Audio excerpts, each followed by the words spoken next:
News Now is brought to you by the Bank of Guam, the People's Bank, Docomo Pacific, island-wide, worldwide, the choice is clear. And Micronesia Renewable Energy, go solar for zero money down. And Colgate Optic White, whiter teeth in 1 week.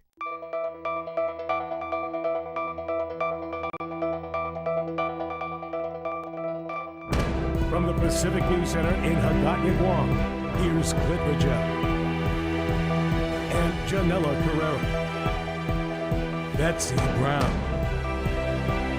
Roselle Romanes, PNC Sports with Blake Watson, and weather with Rebecca Kim. With your news now. Hafadan, good evening, Guam. I'm Janella Carrera, and you're watching PNC's News Now. And I'm Clint Rogel. Thanks for tuning in. Topping your news tonight. The Calvo Tenorio and Gutierrez Gumatao teams faced off during what was at times some very heated exchanges at the Guam Medical Association's gubernatorial debate. The house was packed and the crowd was so pumped at times it seemed like a pep rally. It started out with a battle of bebas.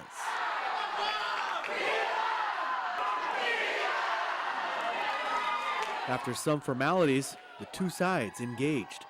4 years ago, you remember? My opponent threw papers around, data around, and unfortunately, it was the politics of destruction. My family would line its pockets with money. Health insurance would go up by 300%. I would promote Pepsi and smoking. Now we are here 4 years later. All untrue. And it's ironic that now with all this forward progress, that the same person that got us in this mess in the first place is now asking to go in the wrong direction. Let's continue the right direction. Governor Eddie Calvo touted the accomplishments of his administration, saying everything is improved, while Gutierrez questioned the governor's practices, saying that he has favored his family's businesses. Have you ever written off taxes and penalties to one of your family's businesses? Are you willing to allow us to do a forensic audit? Is the question. That's the question. Answer if you did, and that's all we're asking you. Did you write off taxes, interest, and penalty amounting to $3.6 billion recently to one of your family's businesses? You answer that. If you don't want to answer, we can go in and do a forensic audit. That's all I'm asking you. It's false. It's false.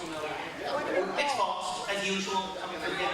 Both were asked about their stances on medical marijuana. Find out from the community whether marijuana for medicinal use is okay. Let's explore the next step.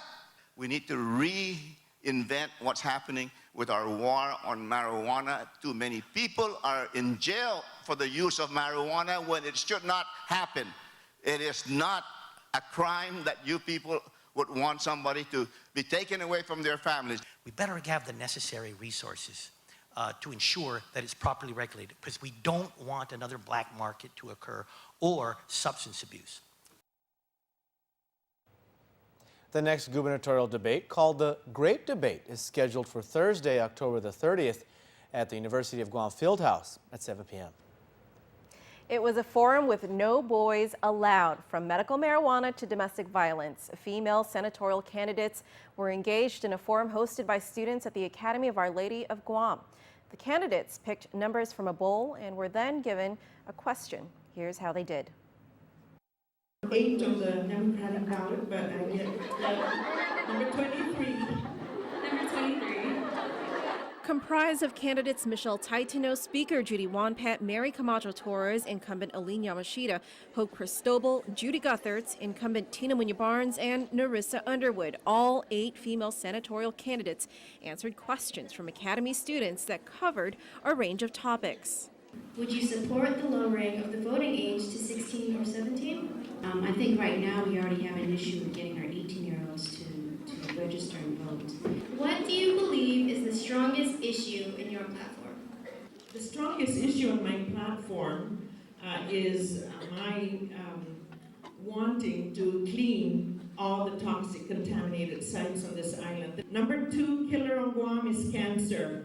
Are you in favor of readdressing legislation which would increase the penalties, especially on crimes against women? Lock them up and throw away the key. Ladies and gentlemen, I am a former chief of police of the Guam Police Department. We cannot tolerate this on our island. We must demand that our judges sentence these folks to long prison terms. The female candidates were also asked to give simple yes or no answers on questions widely talked about today. Do you support the medical marijuana referendum? Yes. Yes. I do. Look at them. Yes, I do. No, I don't.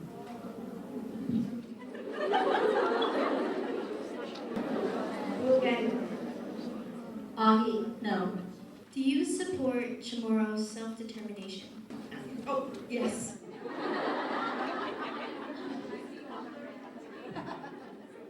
Yes. Yes. Okay. Yes. Yes. Absolutely. Absolutely too, Speaker. And the forum was put together by seniors in the AP American Government and Politics class. Instruction continued as normal at Carbolito Elementary School this morning, even though a break-in wreaked havoc in 7 classrooms in the school's main office overnight. PNC's Betsy Brown has a story. Cleanup efforts were underway at Carbolito Elementary School this morning after a break-in resulted in damage to the main office and several classrooms overnight. Principal Agnes Guerrero tells PNC the break-in was discovered by some of the cafeteria staff as they were making a delivery to the main office early this morning. So upon delivering it in front of the main office, they noticed that there was apparently a break-in. So they immediately contacted me. We contacted GPD, and this is basically perhaps around 4:30, 5 o'clock. Whoever broke into the campus last night pried open the doors to the office as well as to the 7 classrooms they entered, resulting in the need for a locksmith to come to the school today. Basically, the main office was really where the extensive of the damage here because of the equipment in the main office and the Xerox machines and the PDS internet hub was in here. And so pretty much everything was just disarray, a lot of things just torn apart. Messed up. It's not yet known whether anything was stolen during the break-in, as an assessment of the classrooms and office was still underway today. But even with 7 classrooms hit, Guerrero says instruction continued as normal this morning. Teachers also took time to talk with their students and make sure they felt safe. This is their school, this is their second home, and I'm pretty sure they're going to be affected some way or another because, I'm still startled. Even nonetheless, it's the 3rd time that happened this year. It really does affect everyone. Yet another case of child abuse in which children are forced to live in deplorable conditions has surfaced. Husband and wife Jessica and Julian Billon appear in court today to face child abuse and family violence charges. Police say they were led to this case through the couple's 13-year-old daughter, who apparently had had enough of the abuse, so she reported her parents to school officials. The daughter says just a few days ago her father became angry because she used too much dish soap, so he struck her on her ear and punched her in the back. A few days before that, she says her father tried to get a dog to bite her for allowing her younger siblings to play on gravel. At one point, the victim told police that her father spanked her buttocks 42 times, causing extreme pain and bruising. At the couple's home, where 5 children reside, ages 3, 4, 10, 13, and 14, officers found the family to be living in deplorable conditions. Police say all the children appeared soiled and disheveled. The 2-bedroom tin structure had no glass, windows, screens, or doors. There was no running water or power, and outside the home there were piles of trash, dirty dishes, and barrels of rainwater filled with mosquitoes and larvae. Inside was even worse, police say. A mud-soaked carpet, piles of molded clothing, and trash. The odor and the amount of filth in the residence was extensive, to include the flies and mosquitoes, the report states. The victim told police that her parents, quote, like to get high, constantly degrade her, and force her to eat only leftovers. You can read the magistrate's report on our website at pacificnewscenter.com. All right, we'll keep watching PNC because when News Now continues.